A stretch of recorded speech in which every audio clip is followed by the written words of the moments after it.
जिंदाबाद जिंदाबाद जिंदाबाद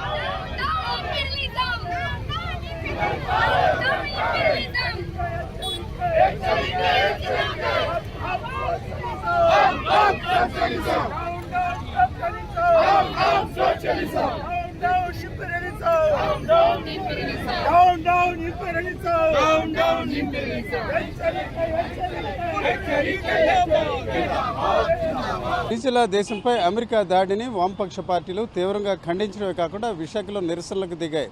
ఆర్కే బీచ్లో పెద్ద ఎత్తున ఐద్వా అలాగే సిఐటికి చెందిన ప్రతినిధులు కూడా రోడ్లపై వందలాది మందిగా వచ్చి తమ నిరసన వ్యక్తం చేశారు. అమెరికా సామ్రాజ్యవాద భావంతో ఈ తరహాలో దాడులకు తెగబడిందని కూడా వారంతా నిరసన వ్యక్తం చేయడం జరిగింది. ముఖ్యంగా చూసుకుంటే అధ్యక్షుడిని వెంటనే విడుదల చేయాలని కూడా డిమాండ్ చేశారు.